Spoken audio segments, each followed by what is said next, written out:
Okay, this story comes from the Grio, and a little disturbing here. Um, as we know, ITT Technical Institute has shut down all of its schools, basically due to a government order, and the move has left thousands of students unable to move forward in their pursuit of a diploma. The company that operates the country's largest for-profit schools blamed the shutdown on the plan by the U.S. Education Department to ban ITT Tech from enrolling any new students who were using federal financial aid. However, students were apparently told that they would be able to finish their degrees even though new students would not be accepted. So the school closures have students understandably upset. 2 quarters ago, there were rumors about the school having problems, but they told us that anyone who was already a student would be allowed to finish, said Leon Wiggins III.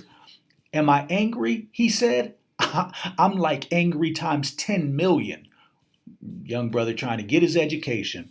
About 35,000 students who were expecting to start classes this month will be affected by the shutdown, with 8,000 people expected to lose their jobs as well. Wow. According to Education Department officials, any students who left the school in the last 120 would be eligible to have their student loans for ITT Tech forgiven if they wanted to start over at a new school. The department will also reportedly be reaching out to students and community colleges around ITT Tech campuses in order to encourage the schools to help ITT Tech students get their credits transferred.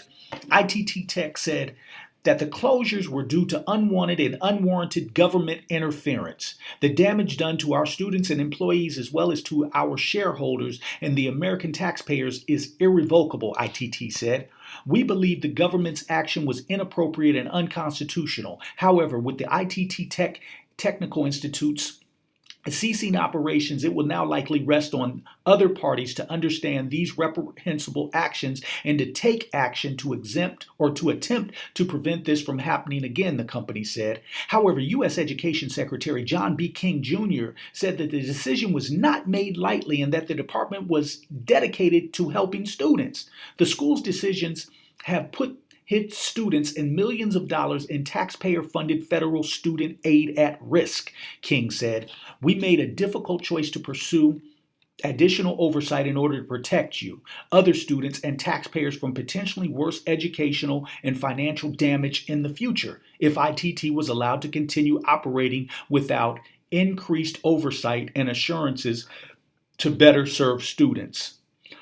And this is what's funny about this is because I know a lady, myself and Stephanie Boutte, who runs the H Tech in Houston, one of the only accredited black technical schools in the country. We were just talking about this, and this is the reason why a lot of companies don't want, or a lot of educational places don't want to get government funding because of this type of oversight, because they can come in and dictate to those educational organizations curriculum. They can dictate who basically they can let in. They can dictate funding as far as which children get in, which don't. And so it just puts a hindrance, especially for black young men and women. So I